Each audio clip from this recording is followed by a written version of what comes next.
Good afternoon and welcome to another live broadcast with MedStar Health. My name is Karen Single, and today we're talking about peripheral artery disease, also known as PAD.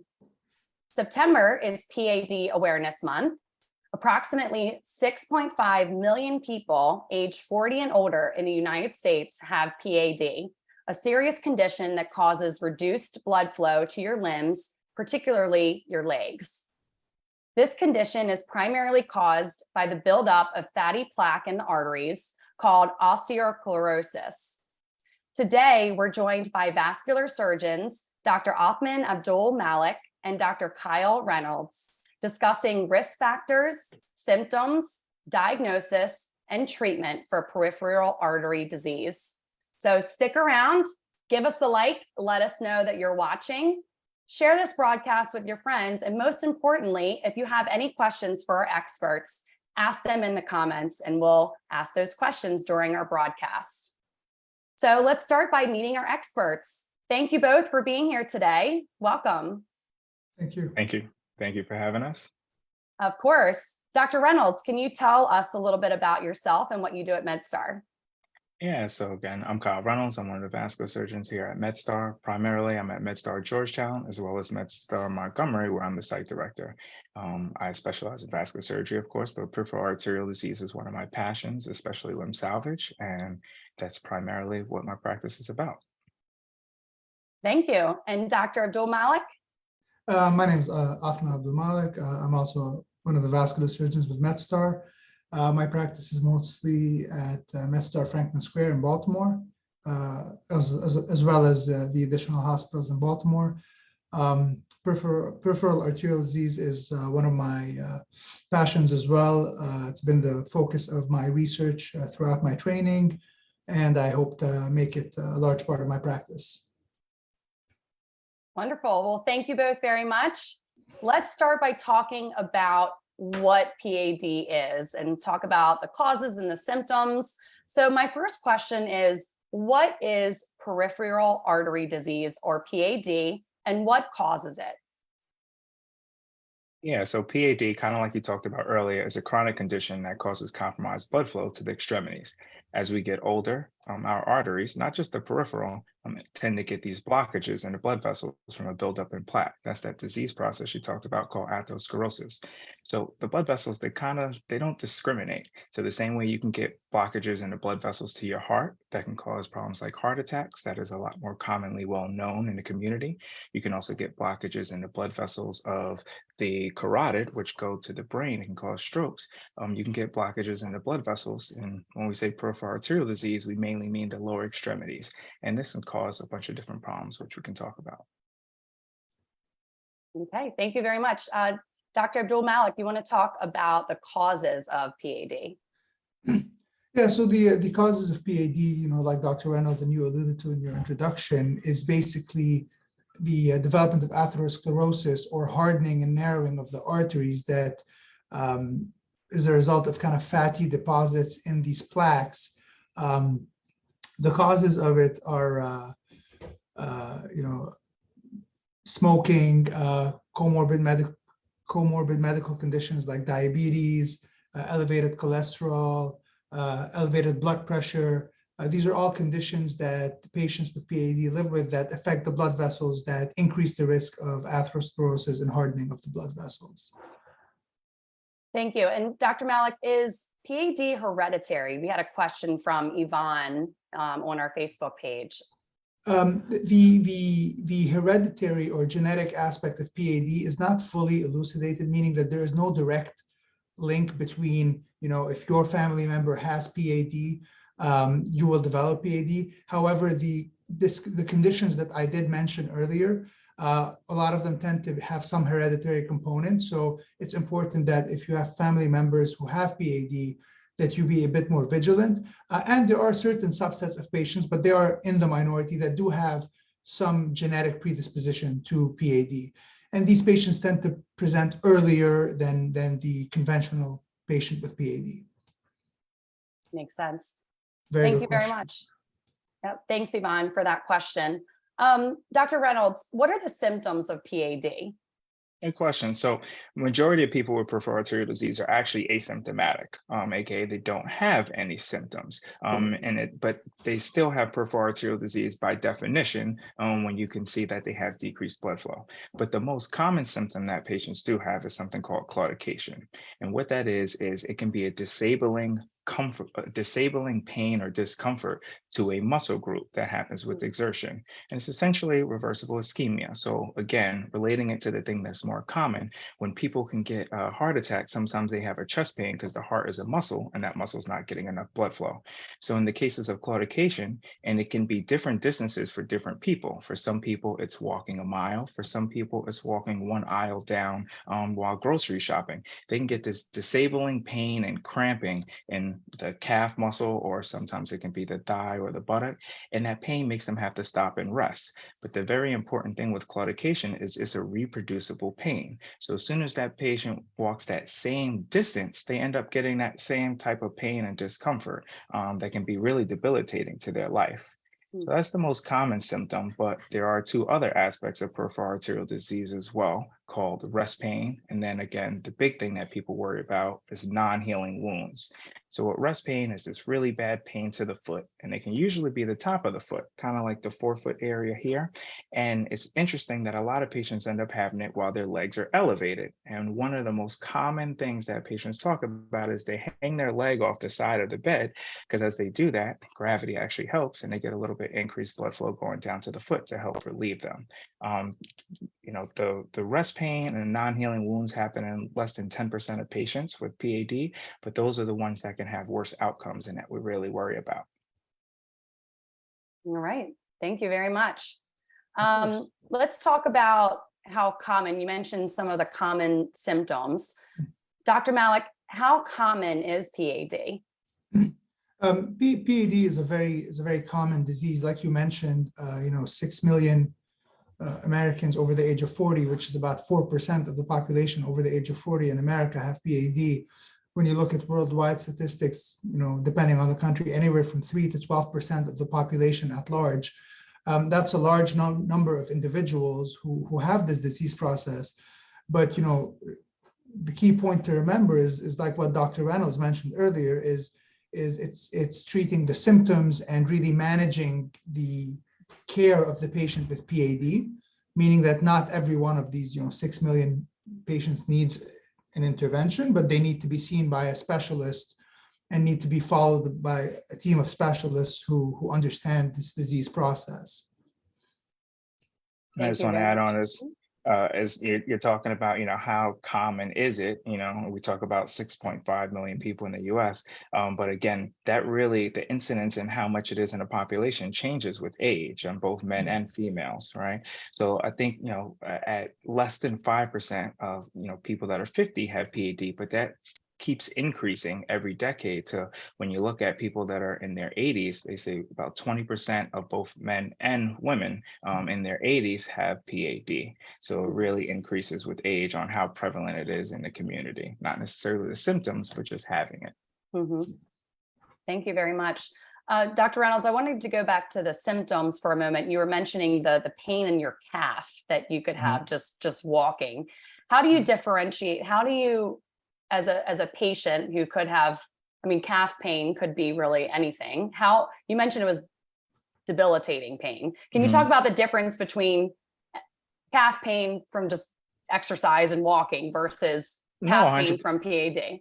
That's very important, because there are a lot of people that come in and we see in clinic, and that's our job to help figure out what it is, because there's knee pain just from biomechanics over time, and people have arthritis and all these other different aspects of pain. But the key with the pain that you get with claudication, that is reproducible, and it's usually occurring at the same time. So what I explain to patients is, it's not that one day you can walk a mile without any pain and then the next day it's only one block that you can walk, but it's very reproducible, where every time this patient walks a certain distance, they get that pain, they rest, it goes away, and then when they start ambulating or getting that same amount of exertion that causes the pain, because what it is a lack of blood flow. It's the muscles are not getting enough blood flow to continue to carry out that activity. So it's very just reproducible, and what can happen is over time that pain can get less and less. And for some people, it's cramping. For some people, it's a really bad tightening. So it's different for different people, but the reproducible part is the key, and with activity, not sleeping while in bed. Thank you very much. That was very helpful.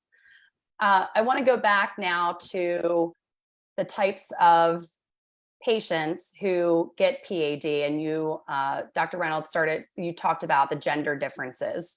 So Dr. Reynolds, can you start by talking about who typically gets PAD, and the type, are some people more likely to develop PAD than others, and what are those gender differences that you see?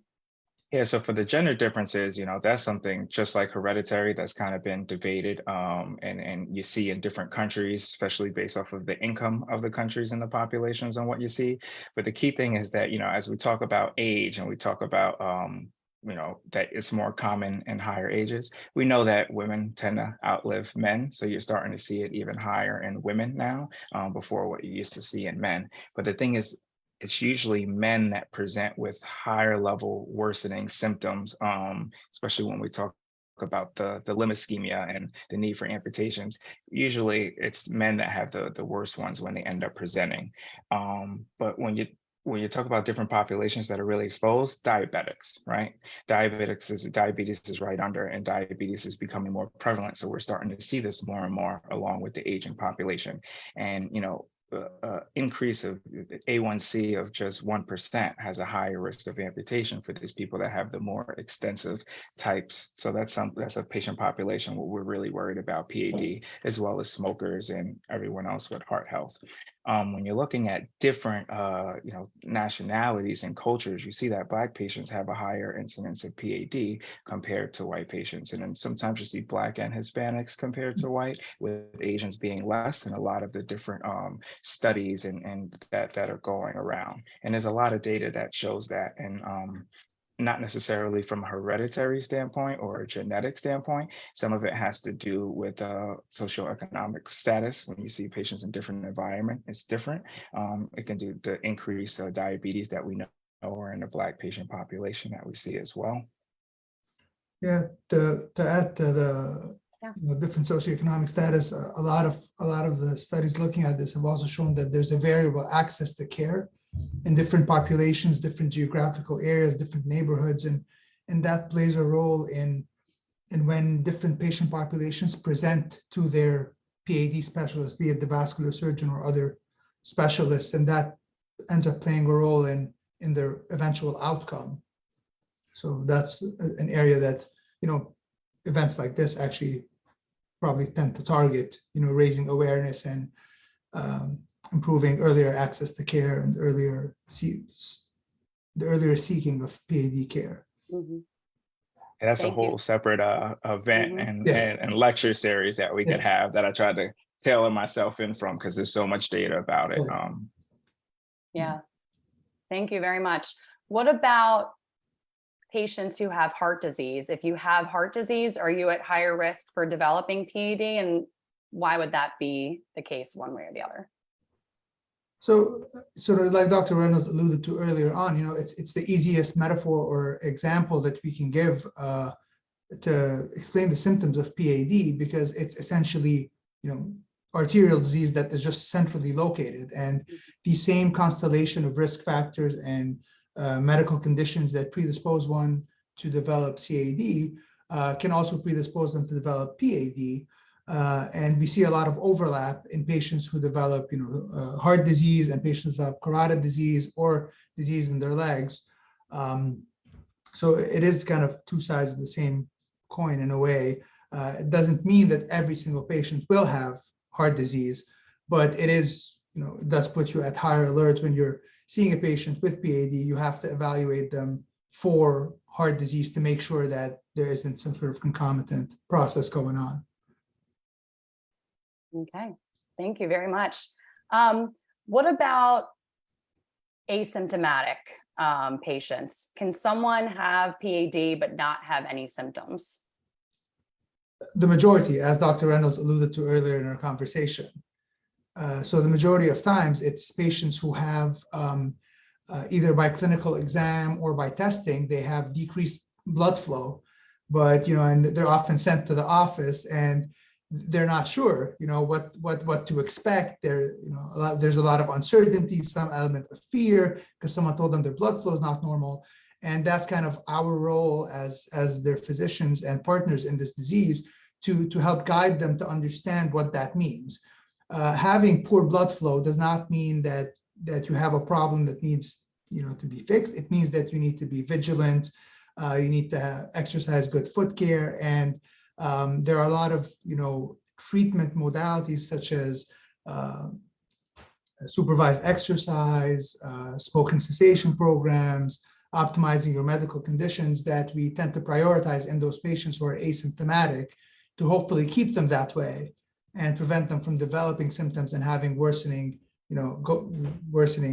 classes or stages of PAD.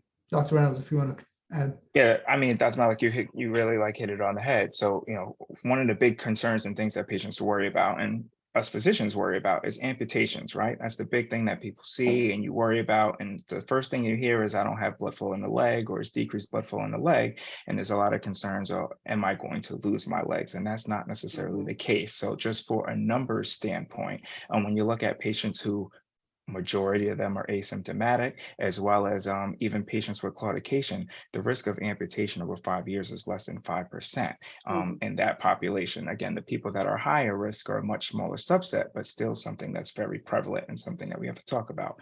But when it comes to asymptomatic patients, the risk of that is very low, or progressing further down is also low, but there are still things that we should do the same way you do for patients that might have coronary artery disease. And again, it's really addressing the risk factors. We talk about being heart healthy, right? So decreasing smoking and helping with smoking cessation, making sure diabetes is controlled, because peripheral arterial disease is one of the big things that you have to worry about from a complication standpoint of diabetes, along with a plethora of other ones. And again, even if they do have that symptom claudication, doesn't necessarily mean they need a surgery. It's something that we can talk about later, but Dr. Malak really talked about the exercising and walking and a supervised exercise training program of walking 30 minutes a day, 3 to 5 times a week, and the improvements that can end up having for patients even with symptoms. All right, thank you. That's a lot of wonderful information. So I'm going to take a break to welcome our viewers again to today's live broadcast. I'm joined today by vascular surgeons, Dr. Othman Abdul Malak and Dr. Kyle Richards. We've had some wonderful discussions so far about PAD risk factors, symptoms, and the types of patients that are seen and that are at higher risk. September, if you didn't know this, is PAD Awareness Month. So we're taking this opportunity to educate our community, because approximately 6.5 million people over age 40 and older in the United States have peripheral artery disease. And it is a serious condition that causes reduced blood flow in your limbs, particularly your legs. So now we're going to talk about diagnosis and treatment for PAD. So I wanted to welcome our newer viewers. And if you haven't asked your questions in the comments, please do so. We'll ask them to our experts. And let's start by talking about diagnosis. How is PAD diagnosed and what tests are used in the process? Can you explain those tests and what they measure? Yeah, I mean, I think that one of the first signs of decreased blood flow is when your physician performs a clinical exam on the patient. A lack of palpable pulses.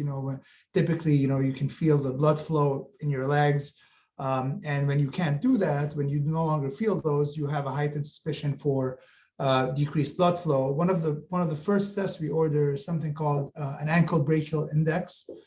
It's a non-invasive test that consists of essentially a blood pressure cuff that's applied to your lower limb at your ankle.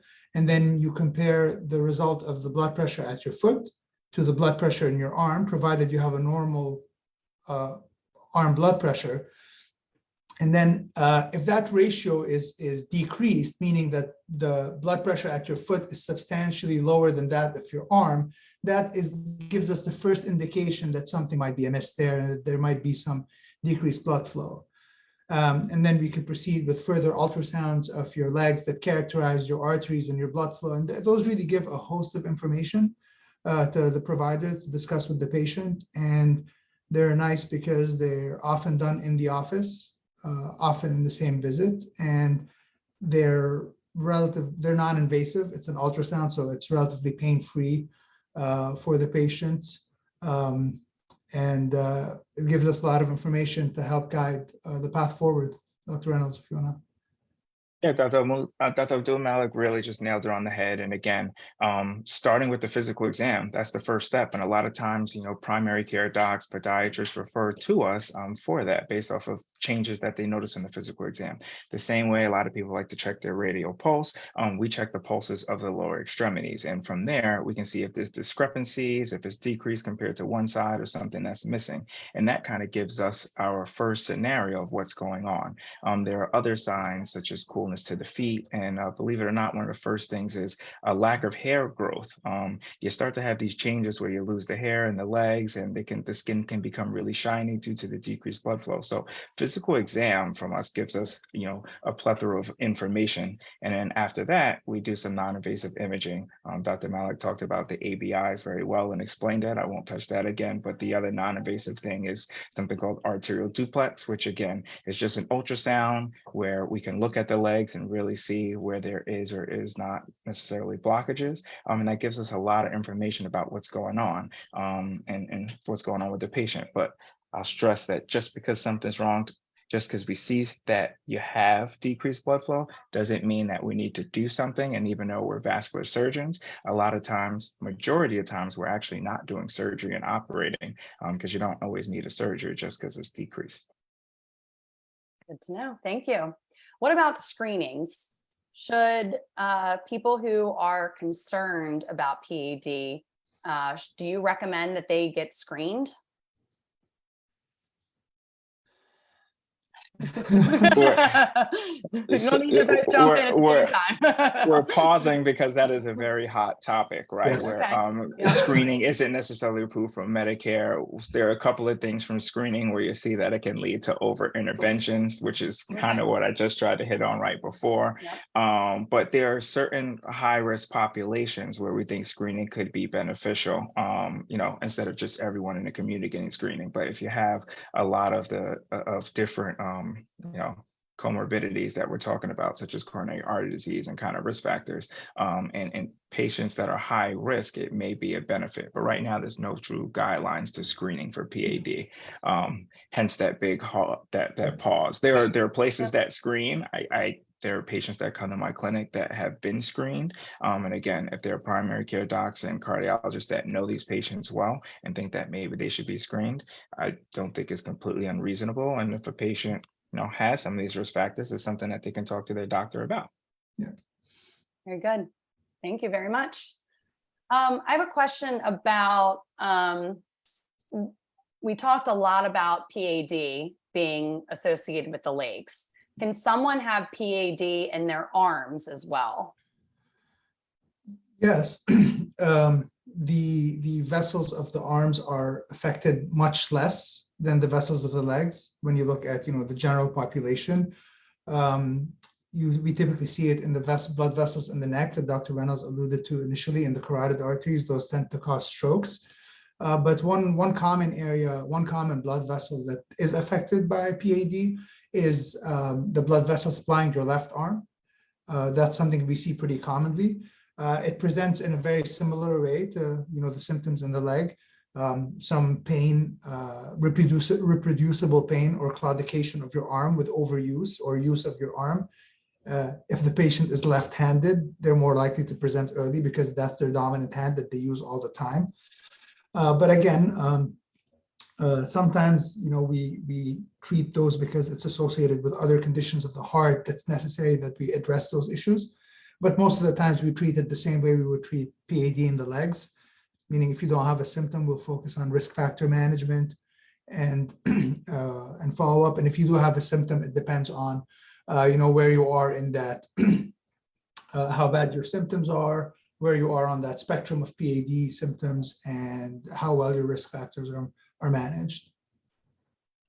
Yeah, because like you said, PAD is more commonly in the lower extremities. And when we talk about PAD, classically, we're speaking about the lower extremities because in, in the upper extremities, although you can get blockages and buildup of plaque and atherosclerosis like everywhere else, the lack of blood flow, or the decreased blood flow, or the arterial insufficiency that you can end up getting in the upper extremities are less likely even due to atherosclerotic process. It's usually because something broke off and embolized down the arm, or there's autoimmune and all these other factors that affect the upper extremity blood vessels that aren't necessarily from the process of atherosclerosis. I think the atherosclerotic process is only about like 25% of the upper extremity stuff. And again, overall, it's less than the lower extremities. So yes, you can get some blockages there, but when we talk about PED, we're classically mean the lower extremities for a couple of many different reasons.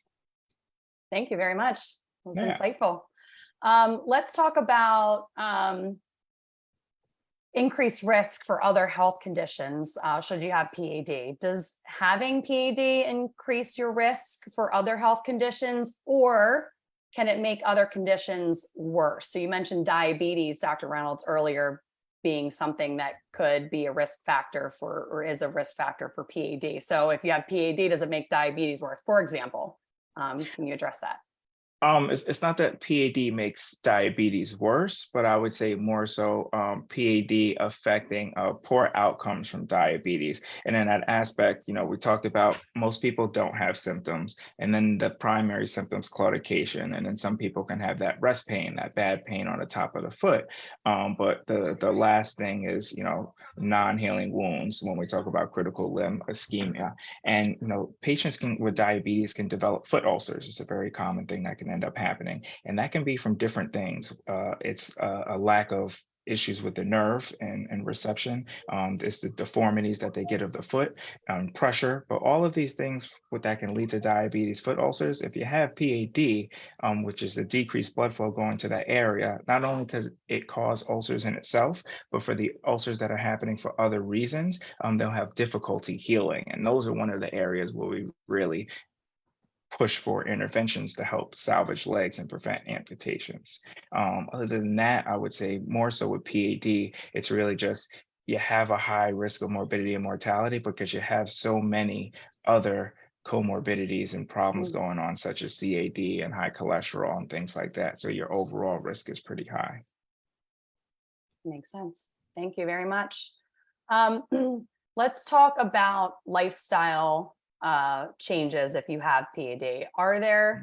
What lifestyle changes, and I know we talked about exercise before, but what about diet or any other lifestyle changes someone should make if they do have PAD? Smoking cessation.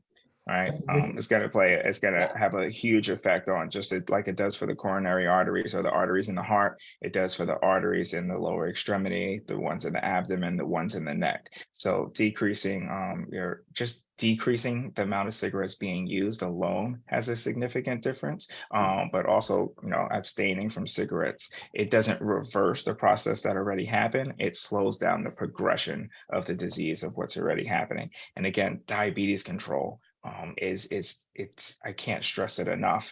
There's so much data that just decreasing your A1C from 9 to 8 or 8 to 7 has a huge benefit in your decreased risk of amputation and wound healing. And again, exercising, of course, is important. A better diet's going to be better, making sure your cholesterol levels are controlled. There are certain medications. I believe aspirin should be in the water. I was going to say aspirin and a statin in the water. Aspirin and a statin in the water are two of that's the closest thing that we have to a miracle drug on decreasing your risk of a lot of different heart attacks and amputations and coronary and cardiovascular issues. All right. Thank you very much. Let's talk about treatment. We've talked a lot about PAD. We touched a little bit on the treatment, but let's talk about that now. How is PAD treated? Can you talk about the different types of medications and surgical options? I know that's a lot. Dr. Reynolds, we can start with you, and Dr. Malak, you can add on, because I know I'm sure there's a lot in this topic that we want to cover today.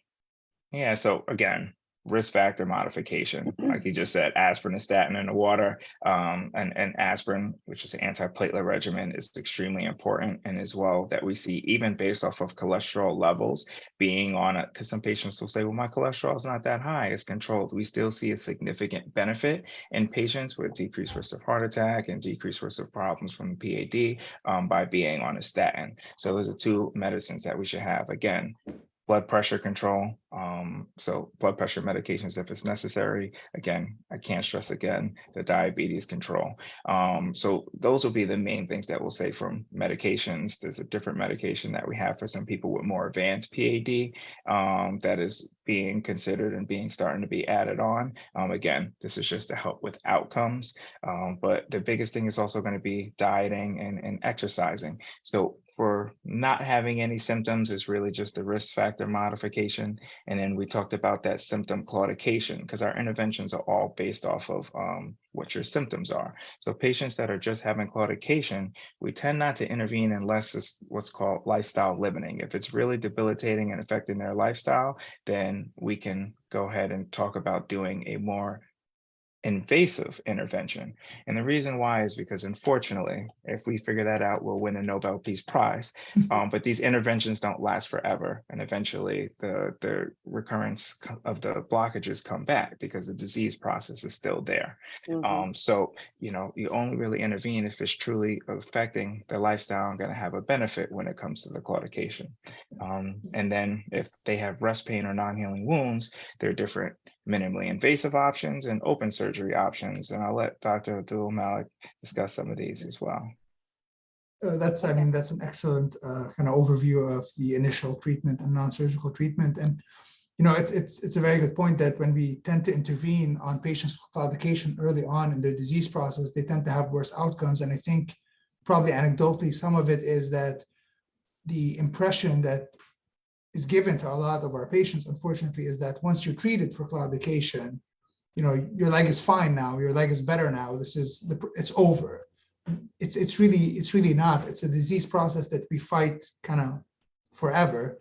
Our goal is to keep it kind of in remission rather than cure PAD. And even intervening to make the symptoms kind of go away, it's really making sure that everything else is done in addition to the intervention, meaning the risk factor modification, etc. But for the patients who do need an intervention, whether they have claudication or rest pain or a non-healing wound, one of the most initial tests that we do is an angiogram. It's similar to when you get a heart stent or heart catheterization, except that instead of looking at your heart, we look at the blood vessels of your legs. And the way I like to describe an angiogram to my patients is, first and foremost, for me, it's often a fact-finding mission or a fact-confirming mission. So it's a diagnostic, possibly therapeutic test, meaning we start out, we take some pictures, we kind of get a lay of the land, we see where the blockages are, where we suspect that they are. And then based on the location, the length, the quality of these blockages, sometimes we can treat them with, balloon angioplasty. We can place a stent that can kind of prop open that blockage and improve the blood flow. And that would be kind of on the minimally invasive side of the spectrum. And sometimes we find a blockage in our angiogram that we cannot cross, really. We cannot treat with these minimally invasive techniques. And we need to plan for, a surgical bypass, which involves rerouting the blood flow around this area of blockage using either a piece of the patient's own vein or a prosthetic graft, similar to when patients get, a bypass graft of their heart. But those are typically a little bit more, advanced. They require a hospital stay, a little bit of recovery time, maybe some preoperative testing to make sure that the patient is otherwise, fit for surgery. That's where all the other conditions we talked about come into play. You want to make sure that, someone's heart is okay before you, plan for a big open operation. Right. Makes sense. Thank you very much for explaining all those treatment options. It sounds like it's a vast variety of different treatment options depending on the patient's consultation. I do want to add, individualized. Go ahead. I just want to add one thing because we talked about, most patients being asymptomatic, and I know I mentioned it earlier. And since the most common symptom is claudication, before we go forward to angiogram and interventions, there are non-surgical options. And again, I have to stress how important it is for the supervised exercise therapy, the training, which is usually in the form of walking. There are certain rehab places that actually do it. Insurances are starting to cover it. But what it is a minimum of 30 to 45-minute per session, 3 to 4 times per week. You try and walk. And what you're doing is, you're walking to that area where you're having that pain, taking a break, and continue to do that. And it helps build collaterals. The same way I can't go out and just run a marathon. It would start with a, small mile percentage and just keep increasing it as your body develops these collaterals to help perfuse the muscles. A lot of patients end up having, significant improvement of their claudication with this non-invasive, non-surgical treatment option of exercising, where they can either, relieve their claudication completely or significantly increase the distance that they can walk, where it's no longer affecting their quality of life. Thank you for that additional information. That was great. Dr. Reynolds, you answered this next question in one of your responses, but I'm going to ask you again for those that did not catch the answer. Is there a cure, or is PAD reversible? No cure, because again, I would love that Nobel Peace Prize. And I would say PAD itself is not reversible, but the symptoms can somewhat be reversible. And the aspect of what we just talked about from the claudication, where it can improve just from the lifestyle modification, and again, walking and building up those collaterals. The rest pain and the non-healing wounds, not so much. But again, when it comes to the non-healing wounds, a lot of times we can increase the blood flow there. And even though those blockages can come back, those wounds healed, and we can say, that falls under what's called limb salvage, where we really try and save the legs and prevent amputations. So a lot of times we can do these interventions to help heal the wounds. And even though, eventually the interventions we do don't last forever, those wounds healed and they're okay. But it's not that the PAD was cured or has reversed. Makes sense. Thank you very much. Is there a way to reduce your risk of developing PAD in the future? Dr. Abdul Malak, you want to start? Yeah, I mean, I think the way to reduce it is to kind of, it's the summary of everything that we've kind of been discussing. It's to not really reduce the risk of the disease itself. It's to reduce the risk of symptomatic PAD, meaning, if you develop the claudication, to undergo the exercise therapy, to control your risk factors, to try and halt the progression of the disease. And that's what's going to reduce, that's what's going to reduce your risk of developing symptomatic PAD in the future. If you're someone who does not have clinically diagnosed PAD right now, but you're a smoker, for example, smoking cessation is one way to to reduce the risk of progression into PAD, controlling your diabetes if you're pre-diabetic, having a healthier, more health conscious lifestyle, to prevent the development of these comorbid conditions that tend to predispose you to PADs, is how I would say there's a risk to reduce the risk of developing PAD.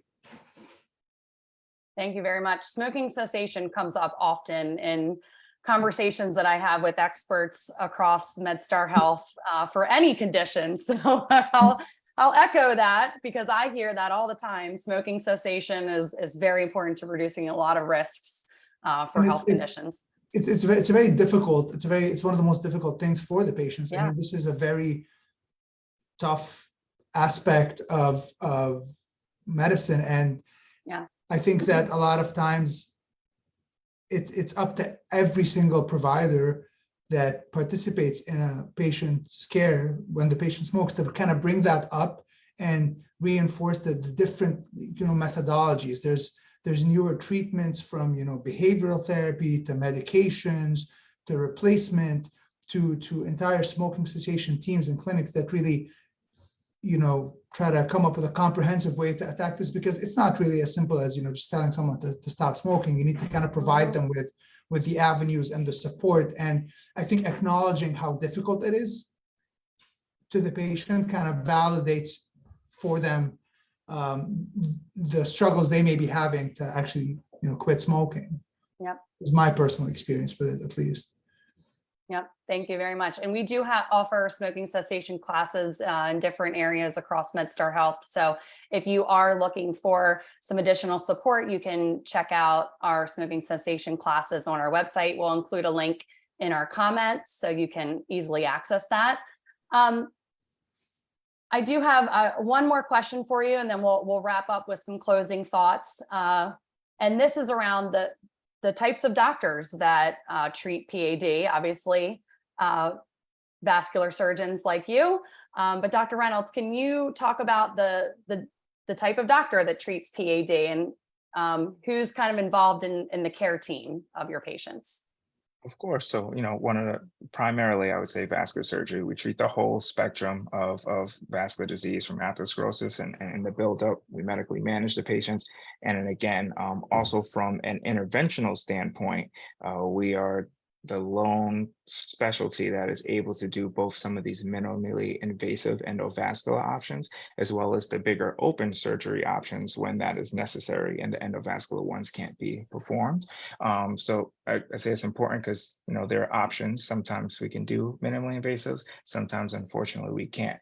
But there are also other specialties that are involved in different hospital settings and nationally. There are some interventional radiologists that are able to do a lot of endovascular interventions, and some of our interventional cardiologists also can do some interventions. And I actually work well with some of the interventional cardiologists in some procedures and doing joint procedures and some new specialty in trials and things that we brought to MedStar. Wonderful. I would Dr. Malak? I would also add, besides the the improving blood flow aspect of which doctors kind of treat PAD, there's obviously the primary care physicians, endocrinologists. We work closely with the podiatrists, who often will be the first kind of line of defense, if you will, because they tend to, like Dr. Reynolds said, they're very good at, they're doing the physical exam, they're doing the foot inspections, and they notice something is amiss, Mm-hmm. and they kind of sound the alarm and rally the troops and bring the whole team together. So I think it's really a very multidisciplinary practice, and a lot of data has actually shown that when patients go to a multidisciplinary wound salvage center where they're seen by different specialties in one place, that kind of improves their outcomes rather than kind of being seen in a bit more of a disjointed way, which kind of speaks to how variable and how kind of the breadth of the disease that is PAD. It's not just so much the blood flow, it's everything else. But it's our job as vascular surgeons to kind of lead the charge sometimes, most of the times when it comes to PAD. Yeah, I mean, you said it very perfectly, Dr. Abdul-Malak, because from a collaborative standpoint, I speak to multiple podiatrists a day about different patients. And again, like you said, from a limb salvage standpoint, and a lot of different wounds, at Georgetown, there's the Limb Salvage Center. They have one in Baltimore as well, where it's a combination of rheumatology, infectious disease, plastic surgery, podiatry. We're all working together to try and help prevent things earlier. But again, the amount that I talk to my different endocrinologists on helping to make sure that diabetes is controlled. And again, all this the limb salvage center is really good when patients are coming in that have wounds in the more advanced stages. But for the patients with claudication and rest pain, that's being identified by the primary care docs or other specialists so much that are coming to us. So, being able to just really collaborate with all the different providers, we all treat PAD.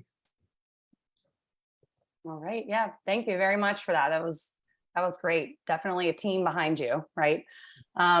So that actually concludes my questions, but I do want to make sure we take a moment to think about what is one of the key takeaways that you want to make sure that our viewers get out of today's discussion. I learned a lot from symptoms and risk factors, treatment options for PAD. We know how important it is and how it affects a wide range of people, especially in the United States. And for PAD Awareness Month, we want to encourage you to share this broadcast so we can educate more people. But let's talk about what is that one, maybe if there was one or two things that we want to make sure our viewers get out of today's discussion, what would that be? Dr. Reynolds, I'll start with you, and then I'll go to you, Dr. Abdul Malak. Yeah, I would say, if you develop that you have these, if you notice that you have these wounds that have been present and aren't necessarily healing, or if you have that symptom such as rust pain or that bad claudication, that disabling cramping pain and your muscles that are keeping you from ambulating, definitely reach out to either a vascular surgeon or your primary care doctor. Say, hey, so I maybe have a vascular disease. And, again, if you have some risk factors such as diabetes and heart disease, smoking, just reach out to your primary care doc and say, hey, what do you think about me having peripheral arterial disease? Is there anything I need to look at or work up? Because we know if we can get things earlier, we can help get you taken care of and modify these risk factors and prevent long-term problems. Yeah, thank you very much, Dr. Abdul Malak. Dr. Reynolds kind of hit it right on the head. Get in early, identify it early, be vigilant. Reach out your primary care, your vascular surgeon, and just be on the lookout for any of those conditions that we mentioned. And at the first sign of a symptom, kind of make sure that you let someone know and you kind of work it up, because the later it presents, the worse the outcome tends to be. So we want to catch it early so that patients have better outcomes and save as many legs as possible. That's right. Well, thank you very much for those closing thoughts. And thank you for joining us today. Really appreciate it. You shared some wonderful insights on PAD. So thank you for your time. Really, really appreciate it. And thank you to our viewers for joining us today. We hope you walk away more educated about PAD. We encourage you to continue to share this broadcast. And if you'd like to schedule an appointment with Dr. Reynolds or Dr. Abdul Malak, we will put the phone numbers in the comments, but I will give you those phone numbers now. Dr. Reynolds, you can make an appointment with him at 202-444-1579. And Dr. Abdul Malak, you can make an appointment with him using 443-777-1900. Thanks for tuning in today. Dr. Reynolds, Dr. Abdul Malak, thanks again. Really appreciate your time and your expertise. Thank you so much. Thanks for having us.